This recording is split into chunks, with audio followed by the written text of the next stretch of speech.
नमस्कार, स्वागत है आपका डीडी न्यूज पर। आप देख रहे हैं मिड डे प्राइम। मैं हूं रमा त्यागी। अगले 1 घंटे में हम बताएंगे देश भर की प्रमुख खबरें क्या क्या हैं, साथ ही डालेंगे अंतर्राष्ट्रीय खबरों पर भी नजर और बताएंगे आपको क्या चल रहा है खेल और अर्थ जगत में भी। शुरुआत करते हैं हेडलाइंस के साथ। प्रधानमंत्री नरेंद्र मोदी ने नालंदा विश्वविद्यालय के नए परिसर का किया लोकार्पण। नालंदा के नए कैंपस को बताया भारत के सामर्थ्य का परिचायक। कहा, दुनिया के लिए शिक्षा और ज्ञान का केंद्र बनेगा भारत।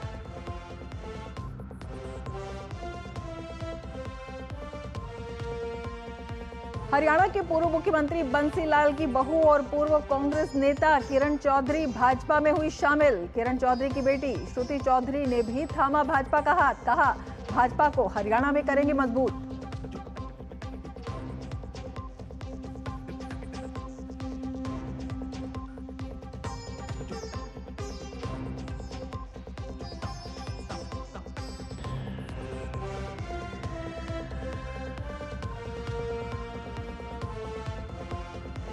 दिल्ली में पानी पर आज भी सियासी घमासान जारी। भाजपा ने दिल्ली सरकार के खिलाफ निकाला विरोध मार्च। कहा, नहीं कर सकते वादा पूरा तो सीएम पद से इस्तीफा दे केजरीवाल।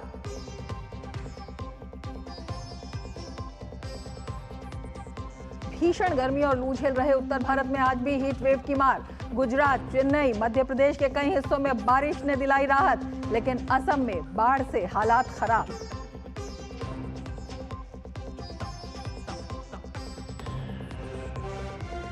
हिमाचल में तिब्बती धर्मगुरु दलाई लामा से मिलने पहुंचा अमेरिकी सांसदों का प्रतिनिधिमंडल। कहा, तिब्बत मसले पर समाधान के लिए चीन पर दबाव बनाने के मकसद से बाइडेन जल्द करेंगे एक विधेयक पर हस्ताक्षर।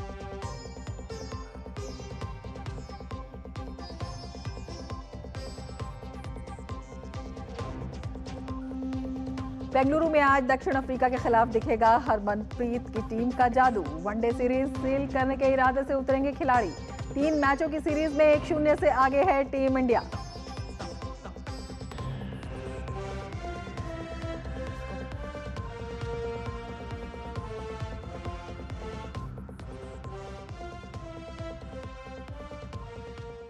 और अब विस्तार से समाचार। प्रधानमंत्री नरेंद्र मोदी ने बिहार दौरे पर राजगीर में नालंदा विश्वविद्यालय के नवीन परिसर का उद्घाटन किया। विश्वविद्यालय की परिकल्पना भारत और पूर्वी एशिया शिखर सम्मेलन देशों के बीच एक संयुक्त सहयोग के रूप में की गई है।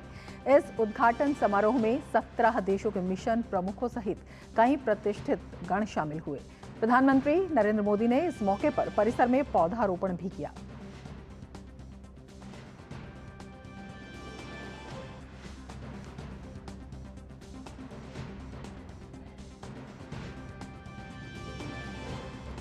नालंदा नए परिसर में 40 कक्षाओं वाले 2 शैक्षणिक ब्लॉक हैं, जिनकी कुल बैठने की क्षमता लगभग 1900 है। इसमें 300 सीटों की क्षमता वाले 2 सभागार हैं। इसमें लगभग 550 छात्रों की क्षमता वाला एक छात्र छात्रावास है। इसमें अंतर्राष्ट्रीय केंद्र, 2000 व्यक्तियों तक की क्षमता वाला एम्फी थिएटर, फैकल्टी क्लब और खेल परिसर सहित कई अन्य सुविधाएं भी हैं। यह परिसर एक नेट जीरो ग्रीन कैंपस है। ये सौर संयंत्र, घरेलू और पेयजल शोधन संयंत्र, अपशिष्ट जल के पुनः उपयोग के लिए जल पुनर्चक्रण संयंत्र, 100 एकड़ जल निकाय और कई अन्य पर्यावरण अनुकूल सुविधाओं के साथ आत्मनिर्भर रूप से कार्य करता है। इस मौके पर पीएम मोदी ने कहा कि नालंदा का नवजागरण विश्व को भारत के सामर्थ्य का परिचय देगा। उन्होंने कहा कि नालंदा बताएगा कि जो राष्ट्र मजबूत मानवीय मूल्यों पर खड़े होते हैं, वो राष्ट्र इतिहास को पुनर्जीवित करके बेहतर भविष्य की नींव रखना जानते हैं। India has a rich tradition of education that goes back thousands of years. From the sacred teachings of the Vedas to the comprehensive studies in Gurukuls, education in ancient India was revered as a path to enlightenment and wisdom. Among the most illustrious of these centers was Nalanda University.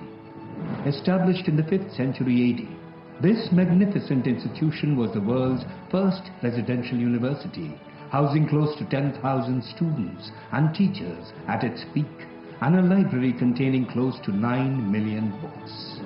Chinese pilgrim and traveler Zhuangzang also talks about the grandeur of Nalanda in his writings. For over 800 years, Nalanda flourished as a hub of intellectual exchange and innovation, embodying the spirit of open inquiry and academic excellence. However, the university faced its decline and eventual destruction in the 12th century. The idea to revive Nalanda University was first conceived at the 2007 East Asia Summit and continued in 2009 East Asia Summit with an active partnership of Asian countries. Since 2014, under the visionary leadership of Prime Minister Narendra Modi, the revival of Nalanda University has been brought to the forefront of India's cultural and educational renaissance. अभी जब G20 में विश्व के मेहमान आए, नालंदा ये केवल नाम नहीं है। नालंदा एक पहचान है, एक सम्मान है। नालंदा एक मूल्य है, नालंदा एक मंत्र है, गौरव है, गाथा है। नालंदा है उद्घोष इस सत्य का कि आग की लपटों में पुस्तकें भले जल जाएं, लेकिन आग की लपटें ज्ञान को नहीं मिटा सकती।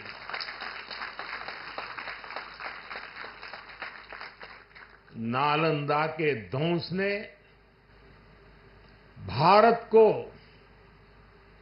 अंधकार से भर दिया था।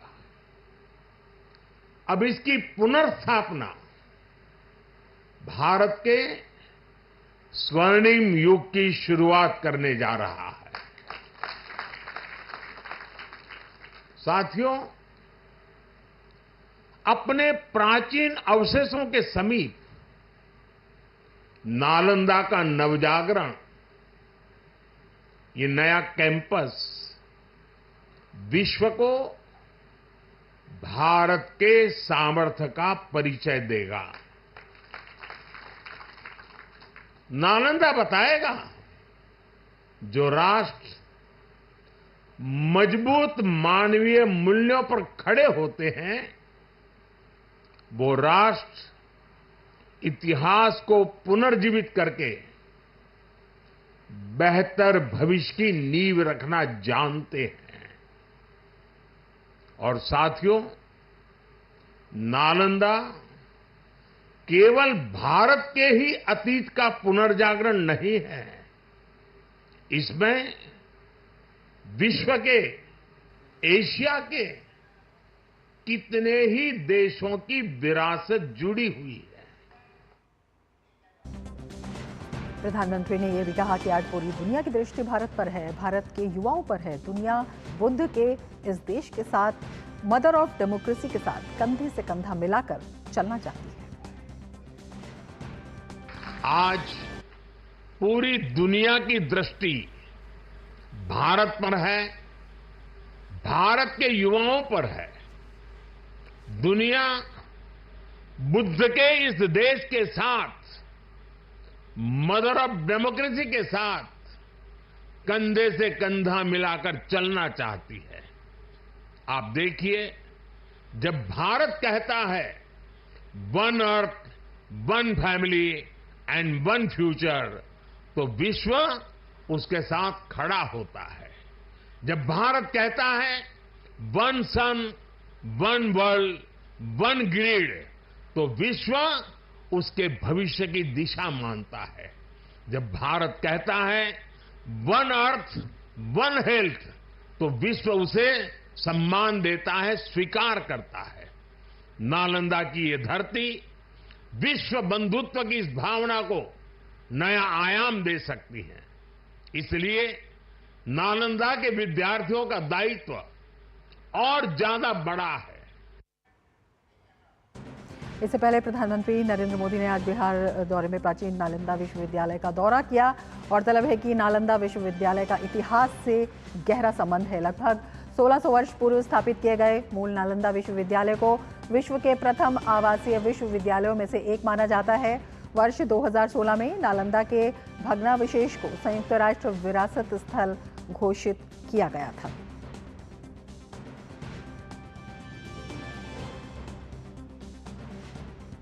और हमारे संवाददाता कुमार आलोक हमारे साथ मौजूद हैं और ज़्यादा जानकारी के साथ। कुमार आलोक, एक भव्य आयोजन इसे कहा जा सकता है, जिस तरह से आज हमारी ऐतिहासिक विरासत का जो प्रतीक है और उसमें इसे ऐतिहासिक आयोजन भी कहा जा सकता है। प्रधानमंत्री नरेंद्र मोदी ने साफ तौर पर कहा कि आज भारत के ऊपर विश्व की दृष्टि है, भारत के जो तमाम तथ्य हैं विश्व उसके साथ खड़ा होता है। ये कितनी बड़ी बात है, कितना बड़ा संदेश है? बिल्कुल बहुत बड़ा संदेश है। और जिस तरीके से बातें चल रही है कि भारत तो विश्वगुरु होकर रहेगा और हम विश्वगुरु थे, इसका एग्जाम्पल, जीता जागता एग्जाम्पल नालंदा विश्वविद्यालय है और उसके खंडरों में बसा उसका इतिहास। और उस इतिहास के पन्ने को जब हम पलटेंगे तो हम पाएंगे कि हमारा विरासत कितना समृद्ध था और इस समृद्धि की बदौलत हमने पूरे विश्व पर राज किया। और खासकर एजुकेशनल इंस्टीट्यूट की हम अगर बात करेंगे तो नालंदा विश्वविद्यालय के इतिहास के पन्ने को अगर आप पलटेंगे तो उस ज़माने में जिस ज़माने में शिक्षा की जो स्थिति थी या एजुकेशन की जो स्थिति थी वो इतनी अच्छी नहीं थी, लेकिन इसके बावजूद हमारा नालंदा विश्वविद्यालय एक गौरवमयी इतिहास उसका रहा है। आप समझ सकते हैं कि चाइना हो, चाहे जापान हो, चाहे ईरान हो, चाहे अफ़गानिस्तान हो, चाहे आसपास के जितने पूर्वी एशिया के देश हो, चाहे दक्षिणी एशिया के देश हों, हमारे यहाँ लोग नालंदा विश्वविद्यालय में एडमिशन होना अपने आप में गौरव की बात थी। और मैं पहले भी बता चुका हूँ कि जब एडमिशन लेने के लिए लोग आते थे यहाँ पर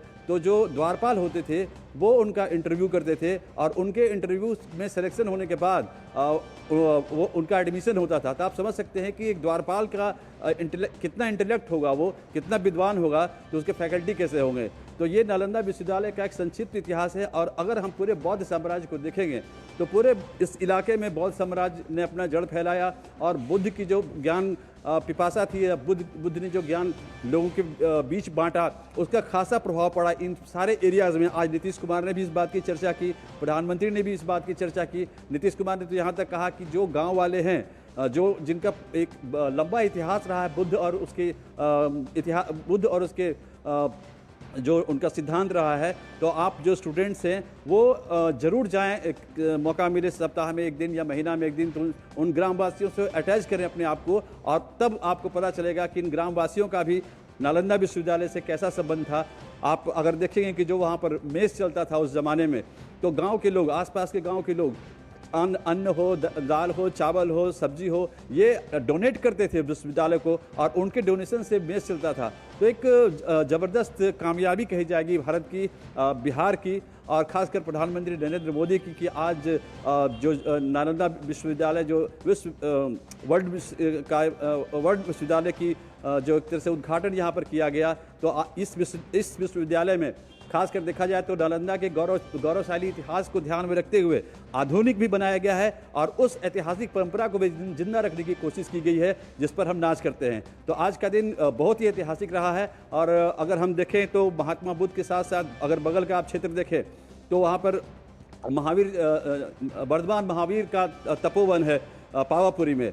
तो उन्होंने एक नई दिशा दी जैन धर्म के लिए जो सदियों तक याद रखी जाएगी। और बगल में गुरु नानक जो सिखों के बहुत बड़े गुरु हैं, तो उनका वो यहाँ पर आए थे, गुरु नानक यहाँ पर आए थे और उन्होंने एक कुंड की स्थापना की थी। तो बाद में बिहार सरकार और केंद्र सरकार ने मिलकर उस कुंड को एक भव्य गुरुद्वारे में तब्दील कर दिया। अगर हम ख्वाजा मखदूम साहब की बात करें तो वो भी एक बहुत बड़े सूफी संत थे और वो भी उनका भी जो कर्मस्थल रहा वो नालंदा ही रहा। बाद में बिहार शरीफ में जाकर के वो बसे और बाद में उन्होंने उनका जीवन वहाँ समाप्त हुआ। आज भी बहुत बड़ी संख्या में लोग उनके मजार पर जाकर के पूजा अर्चना करते हैं। तो एक ऐतिहासिक क्षण का गवाह बना आज नालंदा विश्वविद्यालय का, जो अंतर्राष्ट्रीय विश्वविद्यालय का उद्घाटन प्रधानमंत्री ने किया और उन सपनों को भी जिंदा रखा। अपने भाषण में प्रधानमंत्री ने साफ साफ कहा कि नालंदा में भले ही लपटों में, यानी कि जब बख्तियार खिलजी ने जब आक्रमण किया था और पूरे नालंदा विश्वविद्यालय को जला दिया था, तो उसमें कहा जाता है कि जो लाइब्रेरी था उसका वो 6 महीना तक धू कर जलता रहा है। तो प्रधानमंत्री ने इस बात का जिक्र किया कि आग के लपटें भले ही नालंदा विश्वविद्यालय के इतिहास को खंडित करती है, लेकिन वो एक तरह से नैतिकता के मानदंड पर भारत का सर बहुत ऊंचा है। तो एक सारगर्भित भाषण प्रधानमंत्री ने दिया। नीतीश कुमार ने जो लोकल हैं, इस क्षेत्र के हैं और उनका गृह जिला है, उन्होंने बताया कि नालंदा क्यों इम्पोर्टेंट है और कैसे इम्पोर्टेंट है। बिल्कुल, वैश्विक धरोहर है, हमारी सांस्कृतिक ऐतिहासिक विरासत का एक बड़ा प्रतीक है। काफ़ी बातें आपसे जाननी थी लेकिन समय हमारे पास सीमित है। कुमार लोग, बहुत शुक्रिया तमाम जानकारी के लिए। और मिड डे प्राइम में यहाँ पर लेते हैं एक ब्रेक। आप देखते रहिए DD न्यूज़।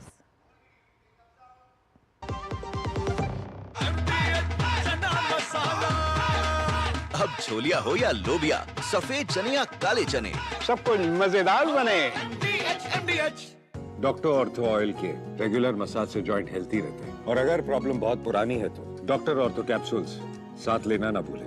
अब दर्द भी घुटने टेकेगा। जल्दी करो यार, प्लीज जल्दी। दूसरा कोई मैच है क्या? ऐसा ही कुछ है यार, बैंक जाना है दादाजी को लेके। हाँ यार, उम्र होने पर कभी कभी मदद तो लगती है, पर बैंकिंग में नहीं।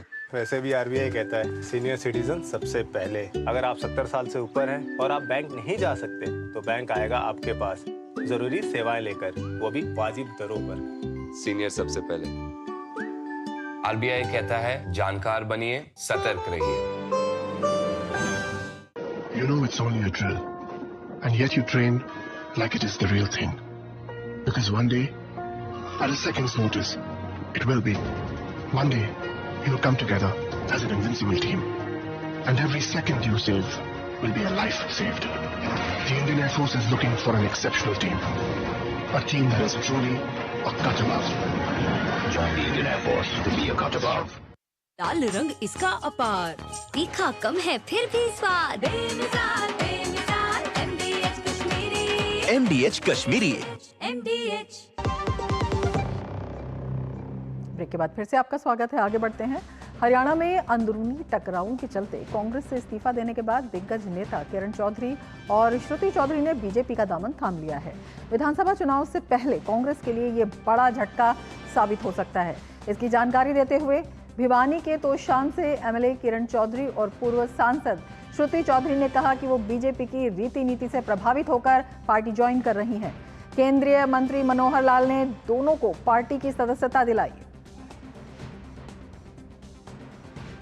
आज जो भी ये कदम उठाया है वो इसलिए कि मेरा कार्यकर्ता जो है, मेरा जो इलाका है, हमारे जो लोग हैं, उनका हक मिल सके और वो हक जो है उनको बराबरी का मिले। ना ये ना हो कि कम और ज्यादा वाली बात जो होती आई है वो हो, और इसीलिए जो है हमने ये कदम उठाया। जो भी मेरे को कार्य दिया जाएगा वो कार्य जो है मैंने हमेशा से हरियाणा के अंदर आपने देखा है, दिल्ली वालों ने भी देखा है कि बहुत ईमानदारी के साथ मैंने काम करा है और जो है हमेशा जो है कर्मठता के साथ करा है। उसी तरह से जो है अब आने वाला समय जो है वो भाजपा का परचम उठाकर जबरदस्त काम करेंगे। आप देख रहे हैं कि एक सैलाब उमड़ के आ रहा है और ये इसलिए क्योंकि भाजपा की जो नीतियां रही हैं देश और प्रदेश को आगे बढ़ाने के लिए, प्रधानमंत्री जी को जो बार बार लोग चुन रहे हैं, वो एक इसी में एक अपने आप में प्रमाण है कि किस तरीके से लोकप्रियता आज के दिन भाजपा की बढ़ती जा रही है। और इसी के कारण आज सारे की सारे आज इकट्ठे हुए हैं इसी जोश के साथ, इसी नई ऊर्जा के साथ कि हम सब इकट्ठे होकर ईमानदारी के साथ भाजपा को मजबूती दें। किरण चौधरी और श्रुति चौधरी के बीजेपी का दामन थामने के बाद केंद्रीय मंत्री मनोहर लाल ने कहा कि आज का दिन बहुत ही ऐतिहासिक दिन है। इस अवसर पर दोनों का दिल से हार्दिक स्वागत करता हूं। दोनों ने प्रदेश के हित में काम करने का भरोसा दिलाया है। इस अवसर पर मैं प्रदेश की पूर्व मंत्री और दिल्ली सरकार में पूर्व डिप्टी स्पीकर, इनका पार्टी की ओर से, हरियाणा की ओर से दिल से हार्दिक स्वागत करता हूं कि इन्होंने बड़े परिवार में अपने आप को शामिल किया है। और इसी प्रकार हमारी बेटी श्रुति चौधरी, पूर्व सांसद, इन्होंने भी आज पार्टी ज्वाइन की है। मुझे लगता है कि भारतीय जनता पार्टी का एक ठीक प्लेटफॉर्म इनको मिला है। मैं विश्वास दिलाता हूं कि यहां नए पुराने का विषय नहीं होता। जब भी जो इस समुद्र में आके मिलता है वो समुद्र का हो जाता है। हम सबका बराबर सम्मान करते हैं। आगे बढ़ेंगे। दिल्ली में क्या आम और क्या खास, हर इलाके में पानी की किल्लत बढ़ गई है। पूर्वी दिल्ली की कई कॉलोनियों में 2-3 दिन से पानी नहीं आ रहा है। विनोद नगर, मंडावली, गणेश नगर समेत कई इलाकों में पानी के लिए हाहाकार मचा है। गोल मार्केट, बंगाली मार्केट, तिलक मार्ग, संसद भवन, सुप्रीम कोर्ट, हाई कोर्ट और न्यायाधीशों के बंगलों में भी पानी की सप्लाई कम हो गई है। आरएमएल, कलावती और लेडी हार्डिंग जैसे अस्पताल भी पानी की कमी का सामना कर रहे हैं। इस जल संकट को लेकर बीजेपी लगातार दिल्ली में विरोध प्रदर्शन कर रही है। आज भी बीजेपी के सांसदों ने केजरीवाल सरकार को घेरा।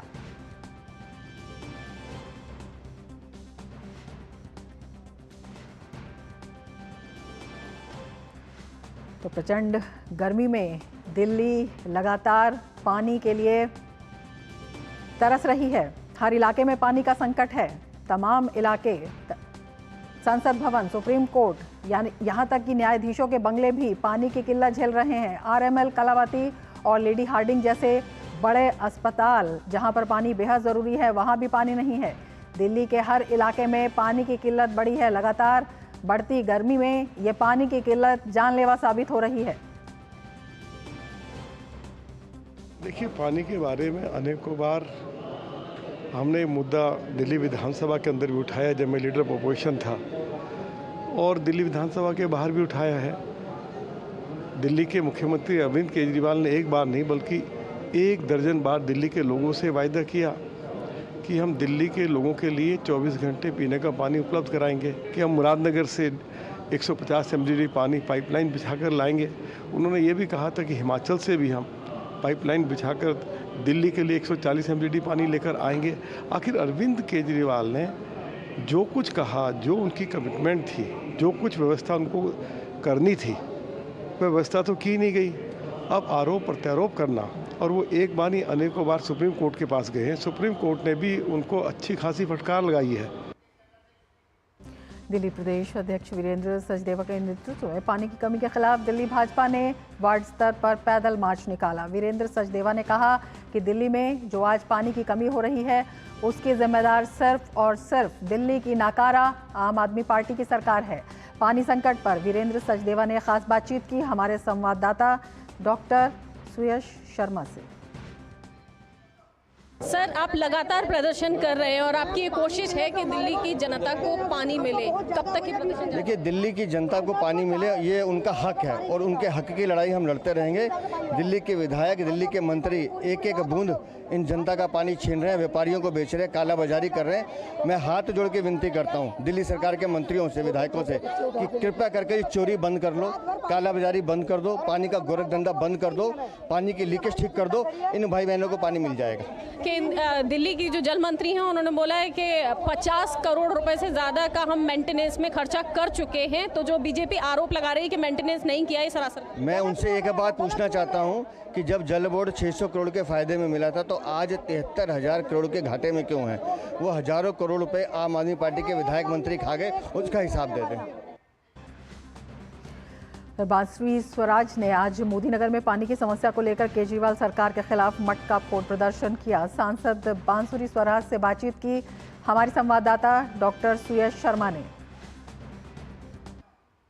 हमारे साथ बांसुरी स्वराज सांसद जी मौजूद हैं। अभी मैम, लगातार आप प्रदर्शन कर रही हैं, लेकिन आम आदमी पार्टी ये समस्या का कोई समाधान नहीं निकाल रही। आज हम लोग इंदिरा कैंप में आए हैं। यहाँ पर इतनी दयनीय स्थिति हो रखी है। मेरे इतने कर्मठ जुझारू पार्षद हैं यहाँ के, शरद कपूर जी, ये मैं, हम दोनों यहाँ पर सांसद और पार्षद, हमारे यशस्वी प्रदेश अध्यक्ष वीरेंद्र सचदेवा जी के वर्धन से रोज यहाँ टैंकर भेज रहे हैं, निवेदन कर रहे हैं दिल्ली जल बोर्ड से, लेकिन वो पर्याप्त नहीं हो रहा। यहाँ पर आम आदमी पार्टी के विधायक ने झूठा वादा कर रखा है लोगों से कि वो पानी पहुँचाएंगे। उन्होंने झूठा वादा कर रखा है कि वो पाइपलाइन बिछाएंगे। 1 दशक से आम आदमी पार्टी की सरकार दिल्ली में सत्ता तो ज़रूर भोग रही है, लेकिन प्रचार प्रसार और भ्रष्टाचार के अलावा कुछ नहीं कर रही। यहाँ पर कोई काम नहीं कर रही, दोषारोपण करती है। आपके माध्यम से मैं माननीय मंत्री आतिशी मार्लेना जी से ये ज़रूर निवेदन करूँगी कि आप प्रेस वार्ताओं से ब्रेक लेकर कृपया आकर ग्राउंड पर काम करिए और ज़रा देखिए इंदिरा कैंप में क्या दयनीय स्थिति हो रखी है। यहाँ पर लोगों को पानी पहुँचाइए। लगातार हरियाणा के ऊपर भी आरोप लग रहा है कि पानी नहीं दे रहे हैं और अब तो उनका ये भी कहना है कि हम 50 करोड़ से ज़्यादा हम इस पे मेंटेनेंस में भी खर्चा कर चुके हैं। सरासर निराधार आरोप लगा रहा है। खुद केजरीवाल सरकार की जो पिटिशन है उससे ये बात साफ हो गया था, जहां सुप्रीम कोर्ट ने बुरी तरह इन्हें लताड़ा था ये कह के कि हरियाणा पर्याप्त पानी छोड़ रहा है, 1050 क्यूसेक छोड़ रहा है, जबकि अग्रीमेंट केवल 720 यूनिट का था। दरअसल दिल्ली में ज़्यादातर पानी 50% से ज़्यादा पानी वाटर वेस्टेज में चला जाता है या इलीगल टैंकर माफिया चुरा कर ले जाता है। क्यों? क्योंकि केजरीवाल सरकार ने यहाँ पर दिल्ली जल बोर्ड के इंफ्रास्ट्रक्चर को ठीक करने के लिए 1 रुपया नहीं लगाया।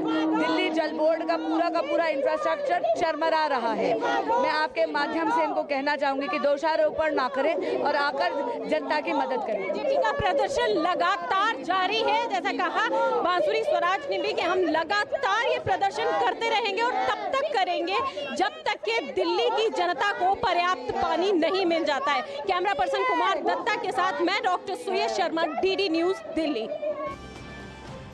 और दिल्ली में जल संकट पर सुयश शर्मा और विक्रमजीत सिंह हमारे साथ इस वक्त मौजूद हैं। लगातार वो भी उन इलाकों में जा रहे हैं जहां पर जल संकट है, उनसे ज़्यादा जानकारी लेते हैं।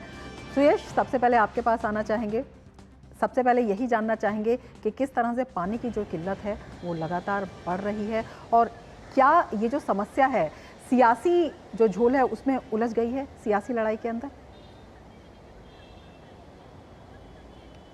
जी बिल्कुल रमा, आपने बिल्कुल सही कहा। सियासत बहुत तेज़ हो रही है और दोनों तरफ से हो रही है, चाहे भाजपा की बात करें हैं और चाहे आप आम आदमी पार्टी की बात करें। आम आदमी पार्टी आज भी लगातार सिर्फ एक ही रट पे लगी हुई है कि या तो हरियाणा पानी नहीं दे रहा है या फिर हम बात कर रहे हैं लेकिन जो केंद्र सरकार है वो हमारा साथ नहीं दे रही है। लेकिन इन सब के बीच में जैसा कि आपने कहा पिस रही है तो दिल्ली की वो सीधी साधी जनता जो पिछले 3 दशकों से इस समस्या से जूझ रही है, लेकिन इसका समाधान अभी तक सामने नहीं निकल के आया है। और अब तो ऐसे कई इलाके हैं रमा जहां पर कि जो टैंकर जाया करता था वो टैंकर भी नहीं जाता है। आज सुबह ही हमने पहाड़गंज इलाके का जब दौरा किया, वहां पर हम गए, हमने ग्राउंड से बात की लोगों से, तो आपको भी जान के लगेगा कि 2-2 साल के बच्चों को गोद में लेकर वो 2 से 2.5 किलोमीटर की दूरी पर जाकर के पानी भरकर लेकर आ रही हैं। ये हालात बने हुए, उनके हाथ में छाले पड़े हुए, रोते हुए वो जनता सिर्फ एक ही बात कर रही है कि हमें वादे और ये प्रेस कॉन्फ्रेंसेस नहीं चाहिए। हमारी दिल्ली की सरकार से सिर्फ एक ही बार एक ही अर्जी है कि आइए एक बार और आकर के ये हमारे साथ देखिए हमें क्या मुसीबतों का सामना करना पड़ रहा है। जो लोग रोजी रोटी अपनी कमाने के लिए जाते हैं, चौकीदारी करते हैं, कहीं पर ड्राइवरी का काम करते हैं, वो लोग भी नहीं जा पा रहे हैं क्योंकि उनके छोटे छोटे बच्चे हैं। उनका कहना था जब इन्हें ही पानी ही नहीं मिलेगा तो रोटी या कपड़ा, ये सारी सुविधाएं देने के बारे में तो हम बहुत बाद में सोचेंगे। पीने की 2 बूंद भी नहीं मिल रही हैं। बिल्कुल बेहद गंभीर संकट है। सुयश, आपसे ये भी जानना चाहेंगे, दिल्ली सरकार में जल मंत्री ने मेंटेनेंस की चाहे बात की हो, चाहे तमाम कारण दिए हों, लेकिन सवाल इसी पर आ जाता है कि वो दिखाई कहाँ दे रहा है, वजह क्या है? तमाम दिक्कतें जो सामने आ रही हैं उसके बावजूद उनका समाधान क्यों नहीं निकल रहा है? इस पर वो क्या कहती हैं? जी लगातार उनका ये कहना है कि हमारी तरफ से जो देखिए यमुना का जो पानी है वो भी कम हो गया है और उनकी तरफ से बार बार एक ही बयान आ रहा है कि हम अपनी तरफ से पूरी कोशिश कर रहे हैं। लेकिन उनका जो आरोप है वो भाजपा के ऊपर, जैसा आपने कहा कि राजनीतिक पूरी तरीके से गरमाई हुई है, उनका जो आरोप है वो केंद्र सरकार के ऊपर है, भाजपा के ऊपर है कि जो पानी है उसे पूरी तरीके से वो नहीं आने दे रहे हैं और लगातार जैसा कि वो हरियाणा सरकार के ऊपर भी कह रही है, जबकि कोर्ट ने भी उन्हें कहा है कि हरियाणा सरकार की तरफ से पानी दिया जा रहा है, लेकिन उनका यही कहना है बार बार, और वो अपने विधायकों को लेकर के गई भी थी केंद्रीय जल मंत्री के पास, लेकिन उनका लगातार यही कहना है कि हमारी तरफ से जो कोशिशें हैं हम पूरी कर रहे हैं, लेकिन हमारे को केंद्र सरकार की तरफ से कोई भी जो सहायता है वो नहीं मिल पा रही है। जी सुयश, हमारे साथ बिक्रमजीत सिंह भी मौजूद हैं। बिक्रम, पानी की कमी का सारा ठीकरा दिल्ली सरकार ने केंद्र सरकार पर फोड़ दिया है, बीजेपी का क्या कहना है?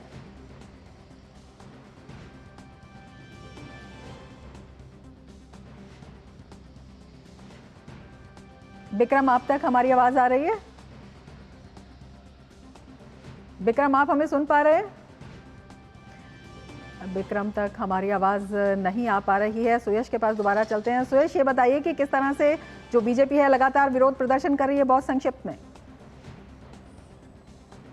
जी देखिए, बीजेपी की तरफ से लगातार विरोध प्रदर्शन चल रहा है। कभी मटका फोड़ प्रदर्शन होता है, आज वोट के स्तर पर प्रदर्शन था। आज बीजेपी के जो दिल्ली प्रदेश अध्यक्ष हैं वीरेंद्र सचदेवा, उनके नेतृत्व में आज प्रदर्शन किया गया। बांसुरी स्वराज उनके साथ में थी, सांसद हैं नई दिल्ली से, और वो जनता के बीच में जाकर के, बस्तियों में जाकर के लोगों से कह रहे थे और लोगों का उनको बिल दिखा रहे थे कि किस तरीके से आप देखिए कि आम आदमी पार्टी जो सरकार है वो आपके साथ धोखा कर रही है। और जो वहाँ की बस्ती में रहने वाले लोग थे वो भी उनका पूरे तरीके से सहयोग कर रहे थे। उनका कहना था कि हम यहाँ पर फ्री बिजली और फ्री पानी के धोखे में हम आ गए। तो लगातार बीजेपी की तरफ से जो हमला है वो बोला जा रहा है, लगातार नारे लगाए जा रहे हैं आम आदमी पार्टी के खिलाफ। और वीरेंद्र सचदेवा जी का ये भी कहना था कि जब तक कि ये सरकार पानी नहीं दे देती है, दिल्ली में जनता को पानी की समस्या नहीं खत्म हो जाती है, तब तक हमारा तमाम दावों प्रतिदावों के बीच में सुयश, पार्टियां एक दूसरे के ऊपर विडंबना जो है ये सामने आती है। बिक्रमजीत सिंह भी हमारे साथ जुड़ गए हैं। बिक्रम, आपसे प्रतिक्रिया लेना चाहेंगे, क्या कुछ कहना है बीजेपी का?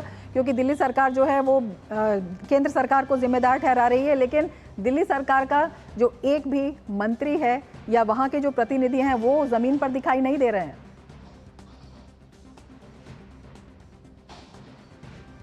ये बिल्कुल ठीक कहा कि जिस प्रकार से एक जल संसाधन मंत्री से मुलाकात की थी आम आदमी पार्टी के नेताओं ने, उसके बाद से कोई इस प्रकार की कोई गतिविधि नज़र नहीं आई है। हालांकि जो आतिशी मार्लेना है, जो मंत्री हैं, जल मंत्री हैं दिल्ली की, उनकी तरफ से बयान जरूर दिए गए कि हरियाणा से पानी को लेकर दिक्कत हो रही है, हिमाचल पानी को लेकर जो है वो तैयार है। इसके अलावा अगर देखी जाए कि दिल्ली में जो है राजनीति जल के अभाव को लेकर हो रही है, चाहे वो राज्यों को लेकर राजनीति हो या फिर धर्म को लेकर राजनीति हो। राजनीति तमाम तरफ से हो रही है। कांग्रेस ने भी जिस प्रकार से गठबंधन किया, उसके बाद जो है फिर धरना प्रदर्शन, गठबंधन टूटते ही धरने प्रदर्शन पे आ गए और जल की कमी को लेकर जो है धरना प्रदर्शन किया, क्योंकि आने वाले समय में दिल्ली में चुनाव है। लेकिन इन सब के बीच हमें ये भी देखना होगा कि दिल्ली के लोगों को पानी नहीं मिल रहा है। दिल्ली के बहुत से ऐसे इलाके हैं जहाँ पर कि पानी बिल्कुल असली सवाल विक्रम यही है कि जो समस्या है उसका हल क्यों नहीं निकल पा रहा है। नेताओं को बहुत शुक्रिया विक्रम और सुयश हमारे साथ जुड़ने के लिए, बहुत शुक्रिया तमाम जानकारी के लिए। और मीडिया प्राइम में फिलहाल लेते हैं एक ब्रेक, आप देखते रहिए डीडी न्यूज। MDH का किचन किंग किचन में हो तो हम सब कुछ बना सकते हैं। बैंगन का भरता, आलू गोभी, भिंडी मसाला और भी बहुत कुछ। MDH। सोना सिर्फ गहना नहीं होता, कभी पुश्तैनी पहचान तो कभी प्यारी सी याद होती है। लाइफ में आगे बढ़ने के लिए उसी सोने से गोल्ड लोन लेने का फैसला समझदारी का होता है।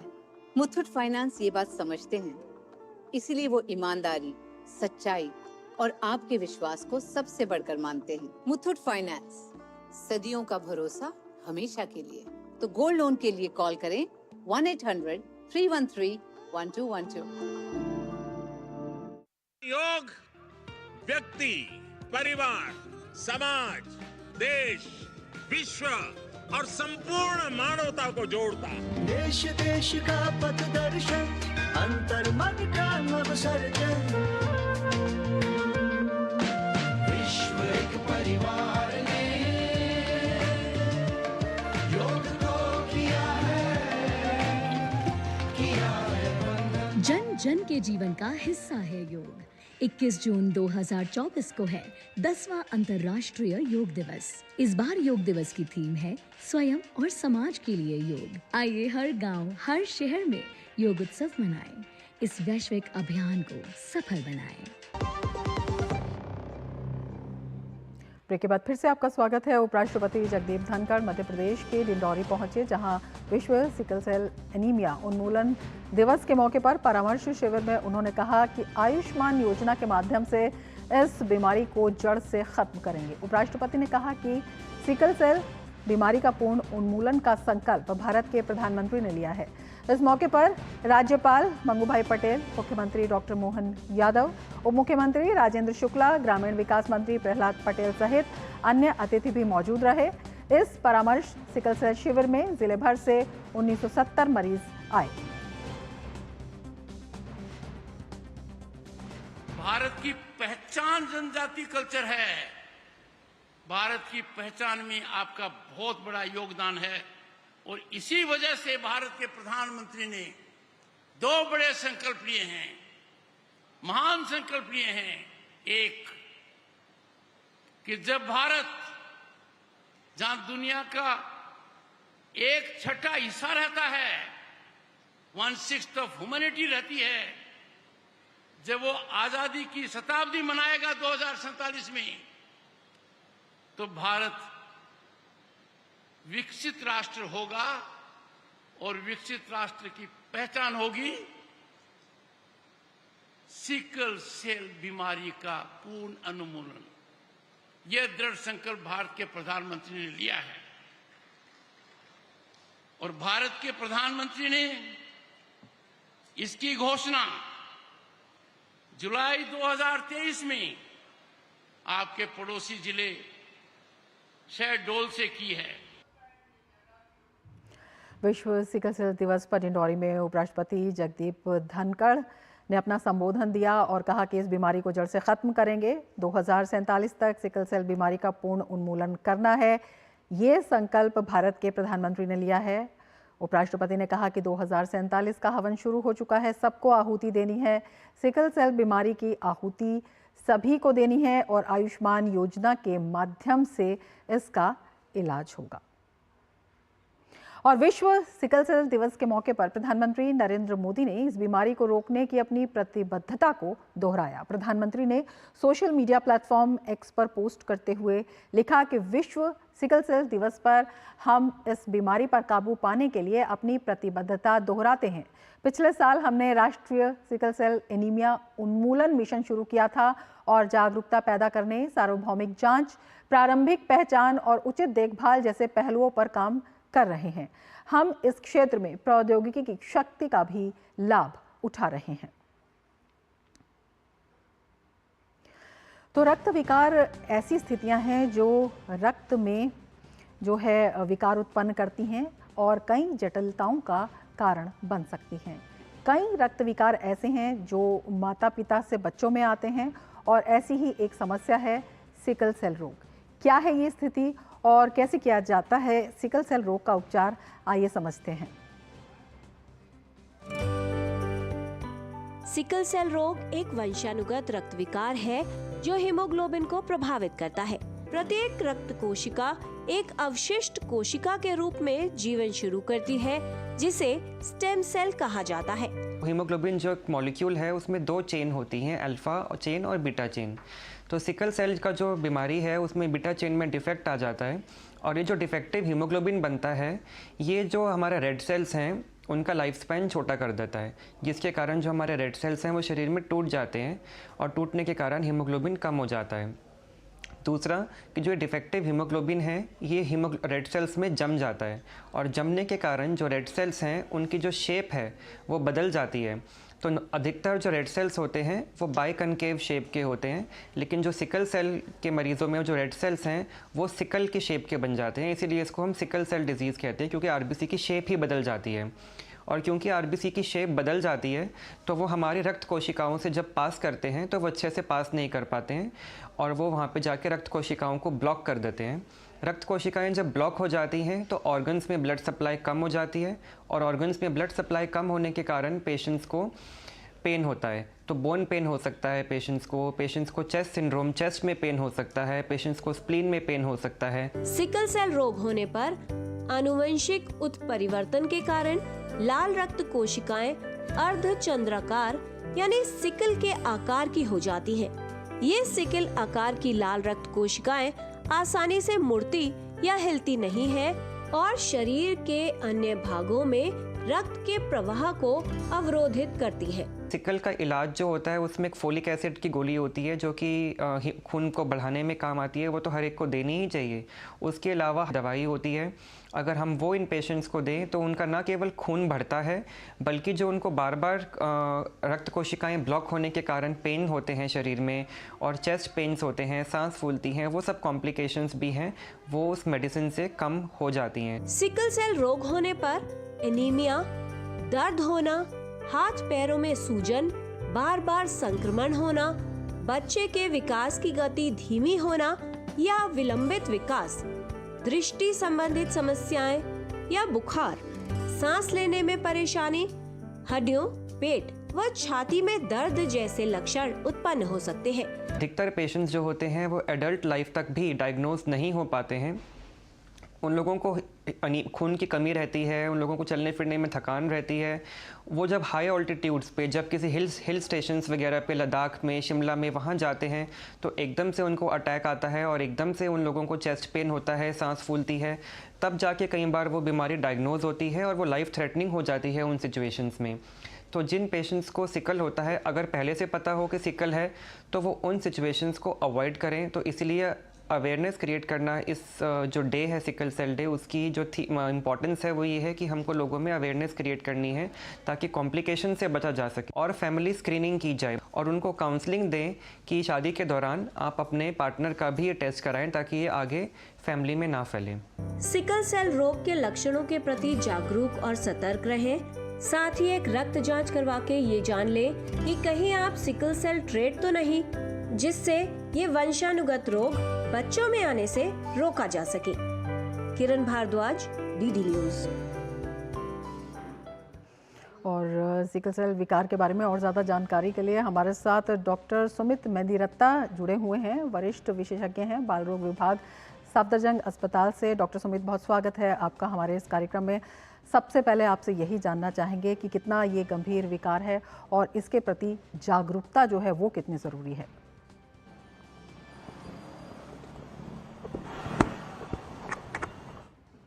तो जिसका इलाज एक बार ये रोग हो जाता है तो उसका इलाज संभव नहीं है, तो जागरूकता बहुत ही आवश्यक है कि हम इस विकार को होने से ही बचाएं।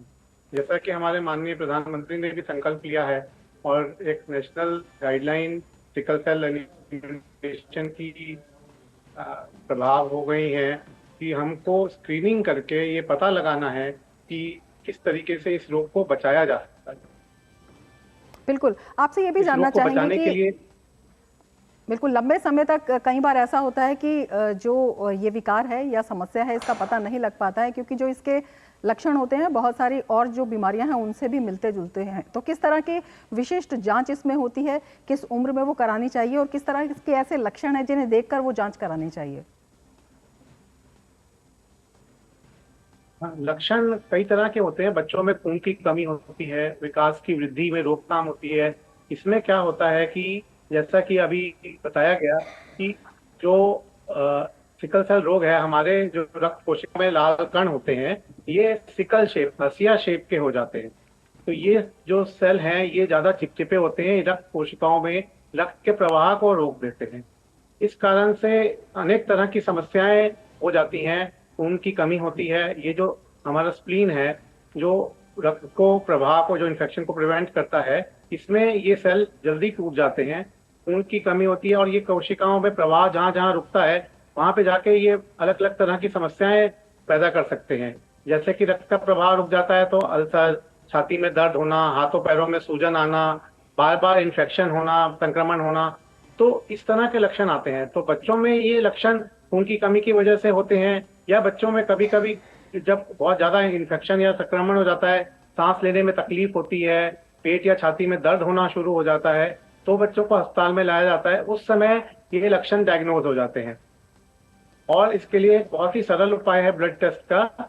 और हालांकि अगर ये रोग जो है ये प्रभावित होता है अगर माता पिता से दोनों तरफ से एक एक जीन, खराब जीन दो बच्चे में आ जाए।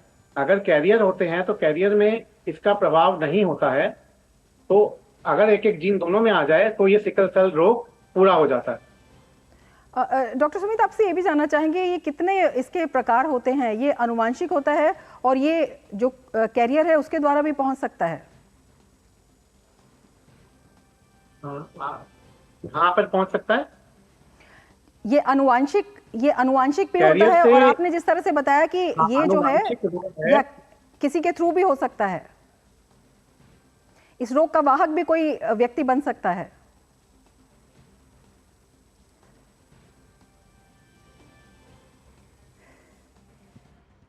डॉक्टर सुमित हमारे साथ जुड़े हुए थे, जिन्होंने बताया कि जो सिकल सेल है उसके प्रति जागरूकता जो है वो बेहद ज़रूरी है, और जो इसके विशिष्ट लक्षण है, चाहे खून की कमी है, चाहे सूजन आना है, या फिर किसी प्रकार का विकार है रक्त में, तो उसकी जांच जो है ज़रूर जो है वो कराई जानी चाहिए। और ये आनुवांशिक भी होता है, लेकिन इस रोग का वाहक कोई व्यक्ति भी हो सकता है, और इसके विशिष्ट लक्षण भी होते हैं, जिसमें बुखार होता है, दृष्टि संबंधित समस्याएं होती हैं, सांस लेने में तकलीफ होती है, हड्डियों में, पेट में और छाती में इसमें दर्द भी होता है, और इसके साथ ही जो एनीमिया है वो इसका प्रमुख लक्षण है। लगातार दर्द भी होता है, हाथों पैरों में इसमें सूजन भी होती है, और बार बार संक्रमण होना, बच्चों में धीमा विकास होना, और ये जो है इसके प्रमुख लक्षण होते हैं, जिसमें दृष्टि संबंधी समस्याएं भी हो सकती हैं। तो कई गंभीर लक्षण इसमें होते हैं। जागरूकता अभियान इसके लिए बेहद ज़रूरी है। 2023 में प्रधानमंत्री नरेंद्र मोदी की अध्यक्षता में, उनकी दूरदर्शिता में मध्य प्रदेश में इसके प्रति जागरूकता अभियान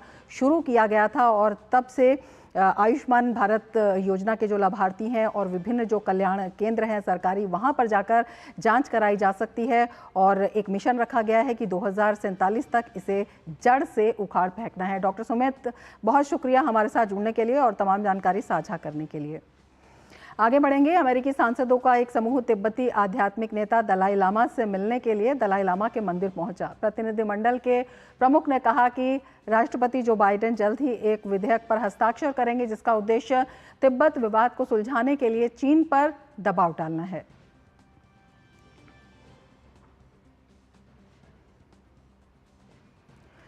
तो अमेरिकी प्रतिनिधिमंडल ने ये अहम जानकारी दी है, और ये भी कहा है कि जल्दी ही राष्ट्रपति जो बाइडेन एक विधेयक पर हस्ताक्षर करेंगे।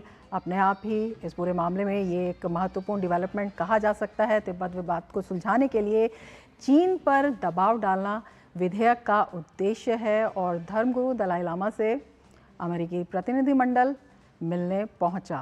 तो बेहद महत्वपूर्ण इस मुलाकात को कहा जा सकता है। मीडिया प्राइम में आगे बढ़ने से पहले लेंगे एक ब्रेक। आप देखते रहिए डी न्यूज़। टेस्टी राजमा बनाना नहीं आया। बिना MDH राजमा मसाला के टेस्टी राजमा कैसे बनेगा? MDH राजमा मसाला। क्या स्वादिष्ट राजमा बनाए। MDH। घुटना, कंधा या कमर, चाहे जैसा हो दर्द, डॉक्टर ऑर्थो आपको देता है दर्द से पूरी आजादी। ये कोई टेम्पररी पेन किलर नहीं, आयुर्वेदिक औषधि है।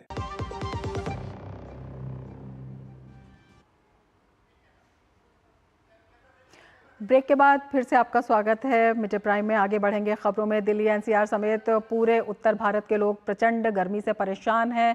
दिल्ली में स्थिति ये है कि पिछले 15 साल में जून महीना कभी इतना गर्म नहीं रहा जितना इस बार हो रहा है। दिन तो दिन, रात में भी पारा कम होने का नाम नहीं ले रहा। ऐसे में गर्मी से राहत पाने के लिए बेसब्री से मानसून का इंतजार कर रहे हैं लोग। हालांकि मानसून की एंट्री से पहले ही बारिश की संभावना जताई जा रही है।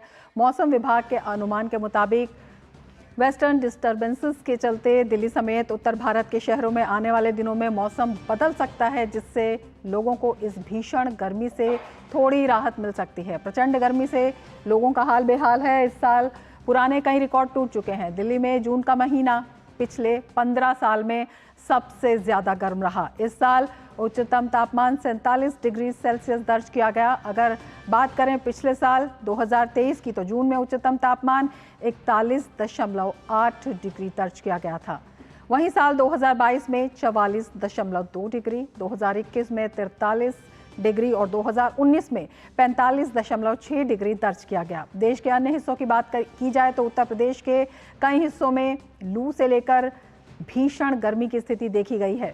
गर्मी से सर्द रहने वाले राज्य उत्तराखंड और हिमाचल प्रदेश के कुछ हिस्सों में भी लू का प्रकोप देखने को मिल रहा है। साथ ही हरियाणा, चंडीगढ़ और पंजाब के कई हिस्सों और उत्तरी मध्य प्रदेश, ओडिशा, झारखंड, बिहार और जम्मू संभाग के अलग अलग हिस्सों में लू की स्थिति देखने को मिली। सर्वाधिक तापमान उत्तर प्रदेश के उरई में 46.4 डिग्री सेल्सियस दर्ज किया गया। मौसम वैज्ञानिकों ने आज उत्तर प्रदेश के कई हिस्सों में हीट वेव से लेकर गंभीर हीट वेव चलने का रेड अलर्ट जारी किया है। तो भीषण गर्मी ने लोगों का जीना मुहाल किया हुआ है और सर्वाधिक तापमान उत्तर प्रदेश के उरई में दर्ज किया गया है। दिल्ली एनसीआर भी प्रचंड गर्मी से परेशान है। हमारे संवाददाता हमारे साथ जुड़े हुए हैं। रामेंद्र हमारे साथ लखनऊ से जुड़े हुए हैं, अर्निशा डाबले हमारे साथ जयपुर से जुड़ी हुई हैं और आशीष हमारे साथ भोपाल से जुड़े हुए हैं। रामेंद्र, सबसे पहले आपके पास आना चाहेंगे, क्या जानकारी वहां पर देना चाहेंगे भीषण गर्मी से त्रस्त? देखिए, जबरदस्त गर्मी है लगातार। इन अगर एक सप्ताह की बात करें तो गर्मी के कारण कई लोगों की मृत्यु हो गई है। कई लोग तो बैठे बैठे की गर्मी की हालत ये है कि ड्राइवर बैठा है और बैठे बैठे उसकी डेथ हो गई। ये संख्या भी बड़ी है उत्तर प्रदेश में देखा जाए। सूरज तापमान लगातार बढ़ा रहा। कल तक तो जो उरई की बात आप करें, उरई और कानपुर सबसे गर्म जगह था और रात में भी टेम्परेचर बहुत कम नहीं हुआ, 35 के आसपास रात का भी टेम्परेचर था। हालांकि आज लखनऊ में थोड़ी ठंडी हवाएं चल रही हैं, लेकिन हीट वेव का अलर्ट जारी है। यानी ये कहा गया कि जो पूरब के हिस्से हैं, जो तराई के बेल्ट है, उनमें बरसात हो सकती है। कल अंधड़ और थोड़ी मोटी बरसात हुई है जो बुंदेलखंड के इलाका है, उसके कारण थोड़ा सा मौसम ठंडा हुआ है, लेकिन गर्मी से राहत अभी लोगों को नहीं मिल पाई है। उम्मीद की जानी चाहिए जब तक 23 तक मानसून नहीं आएगा तब तक शायद इस गर्मी से राहत मिल पाना मुश्किल है, यही मौसम विभाग ने भी बताया है। बिल्कुल, जो सावधानी है वही राहत का बड़ा उपाय नजर आ रही है। अनिशा भी हमारे साथ जुड़ी हुई है जयपुर से। अनिशा, आपके पास आना चाहेंगे और आपसे जानना चाहेंगे क्या कुल हाल जयपुर का और किस तरह से गर्मी की स्थिति से निपटने के लिए जो जरूरी सावधानियां हैं वो लोग अपना रहे हैं।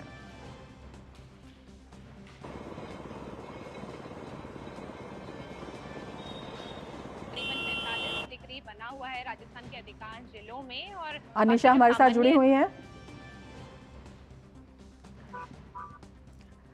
हम आशीष आपके पास आते हैं, आपसे जानना चाहते हैं भोपाल में किस तरह की स्थिति है और किस तरह से विशेष सावधानियां वहां पर बरती जा रही हैं। देखिए, मध्य प्रदेश में मौसम विभाग ने जो पूर्वानुमान जारी किया है उसके मुताबिक यदि बात करें तो एक दिन पहले रीवा और जबलपुर संभाग में खासा लू का असर देखने को मिला था। इसके बाद अभी भी रीवा संभाग के अलावा महाकौशल के बालाघाट जिले के कुछ एरियो में आने वाले दिनों के लिए भी लू का अलर्ट जारी किया है। लेकिन आमतौर पर मध्य प्रदेश में तापमान में गिरावट ज्यादातर जिलों में देखने को मिली है। प्री मानसून एक्टिविटी की बात कर ली जाए तो प्री मानसून एक्टिविटी के तहत मध्य प्रदेश के कई जिलों में बारिश हुई है। बारिश के बाद उमस का दौर जारी है, लेकिन यानी कि अभी तपिश कम नहीं हुई है। जो छिटपुट बारिश हुई है उसने उमस और बढ़ा दी है। तो गर्मी के मारे हाल बेहाल है जनता, खासतौर पर। और इसमें मौसमी बीमारी, इस ट्रांजिशन जोन में मौसमी बीमारी के कारण भी अस्पतालों में मरीजों की संख्या बढ़ रही है। और आने वाले दिनों में जिस तरह से मौसम विभाग ने पूर्वानुमान जारी किया है गर्मी से त्रस्त हैं और उससे संबंधित जो विभिन्न बीमारियां हैं उनका कहर भी थमने का नाम नहीं ले रहा। सावधानी सबसे बड़ा बचाव है। बहुत शुक्रिया आपका तमाम जानकारी के लिए रामेंद्र और आशीष। और अब समय है योग का।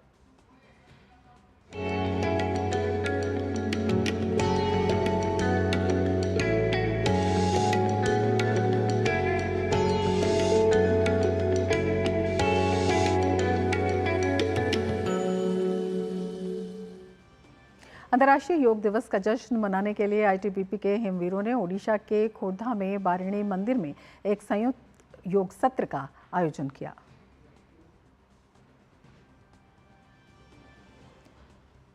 तो ये हिमवीरों का योगाभ्यास है और संयुक्त योग सत्र का आयोजन है। योग के प्रति जागरूकता और किस तरह से योगाभ्यास को जीवन शैली का हिस्सा बनाया जा सकता है और किस तरह से इसके जो विविध फ़ायदे हैं वो लिए जा सकते हैं, वो सब लोग कर रहे हैं, दिखा भी रहे हैं और उसके लिए एक प्रेरणा भी दे रहे हैं। आगे बढ़ेंगे। आरबीआई गवर्नर शक्तिकांत दास ने विकास दर को लेकर उम्मीद जताई कि पहली तिमाही में अर्थव्यवस्था के 7.3% की दर से बढ़ने की उम्मीद है। हालांकि गवर्नर ने उम्मीद जताई है कि महंगाई दर 4% के नीचे जरूर आएगी। Why we increase the growth? Why did we increase by 20 basis points? Now that is because Number one, we see the growth momentum. We see a very strong momentum of economic activities, a strong momentum of growth. If you look at the last quarter, that is Q4 of 23-24, that is January to March this year, the momentum of economic activity is much stronger. In fact, it was perhaps the strongest momentum of the last year. And the growth in the last quarter itself was 7.6%. Although the implicit number behind NSO's number was 5.9%, but the momentum was so strong that it came at 7.6%, resulting in the high growth of last year. And that same strong momentum of economic activity has also continued into the first quarter of this year. April and May are over. We have in Reserve Bank, we have the data for it.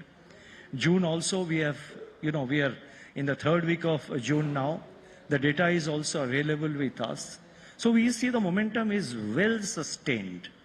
And we are therefore quite sanguine and quite optimistic that the projection which we have given for the first quarter of this year, 7.3%, we are quite optimistic that it will indeed be 7.3%. And there is no reason why the momentum will slow down. That's the first point. So the momentum of economic activity continues to be strong. तो आर्थिक मोर्चे पर उम्मीद भरी खबर है। इसी के साथ ही मिड डे प्राइम में फिलहाल इतना ही। दीजिए इजाजत। नमस्कार।